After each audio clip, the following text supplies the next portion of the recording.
अटल बिहारी वाजपेयी जी जो देश के प्रधानमंत्री थे, उनकी आज 100वीं जयंती मनाई जा रही है।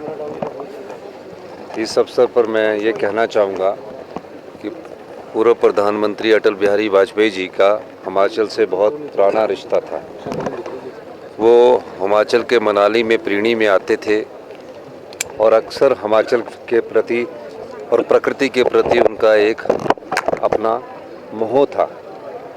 वो एक पोइट थे, वो एक भारतीय जनता पार्टी के जब को फाउंडर मेंबर थे, और मैं ये भी कहना चाहूँगा वो एक स्टेट्समैन के रूप में कार्य करते थे। भारतीय जनता पार्टी के 2 MP जीत कर आए, लेकिन अटल बिहारी वाजपेयी जी ने भारतीय जनता पार्टी की और RSS की विचारधारा को मजबूत भी किया।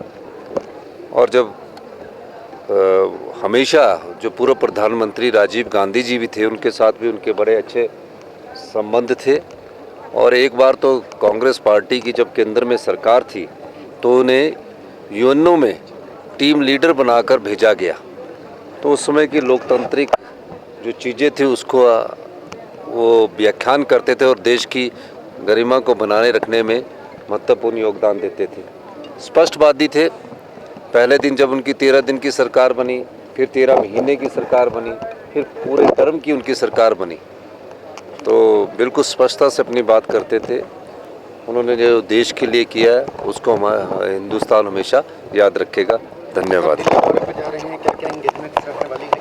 नहीं, मैं हमारी CWC की 2 दिन की बैठक है और CWC की 2 दिन की बैठक के बाद मैं 28 तारीख को वहाँ जिस भी मंत्री से अपॉइंटमेंट अगर मिलती है तो मैं उनसे मिलकर आऊँगा। और निश्चित तौर पर प्रदेश के हित की बात है और प्रदेश के हित के लिए हमें केंद्र सरकार पर मिलना ज़रूरी भी होता है। फेडरल स्ट्रक्चर्स में हर स्टेट में का एक राइट होता है।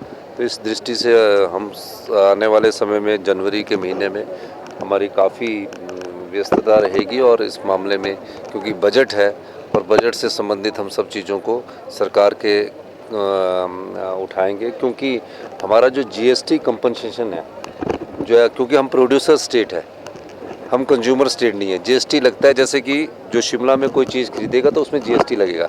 अब हम बद्दी को फार्मा हब तो कहते हैं, लेकिन उससे GST हमको कम आता है। तो GST कंपनसेशन हमारा बंद हुआ है।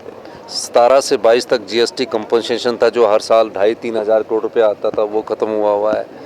दूसरा RDG कम हुई है और सारे रिसोर्स कम किए। हमारी OPS देने के कारण हमारी लोन की लिमिट को भी कम कर दिया गया है। तो इन सब स्थितियों से मैं आने वाले समय में केंद्रीय नेताओं से मुलाकात करके इस बात को उठाऊंगा भी, और ये मैं सोचूंगा कि हमें कैसे प्रदेश की जो हमने दिशा तय की है। और मुझे खुशी है कि हमारे प्रदेश की दिशा तय करने में हमारे सभी विधायक, मंत्रिमंडल और जो हमने बजट में कहा उस दिशा में हम आगे बढ़ रहे हैं। और जो गति पकड़नी थी वो बहुत तेज़ी से गति पकड़ी है और हमारे खजाने में पैसा आना शुरू हुआ है। ये बहुत अच्छी बात है। यही मैं कहना चाहता हूँ। बहुत बहुत धन्यवाद। Bhushan jewellers festival bonanza, lucky draw बदल देगा आपकी जिंदगी। 10,000 की खरीद पर 3 चमचमाती कार और 5 स्कूटियां। तो आज ही विजिट करें भूषण ज्वेलर्स सोलन।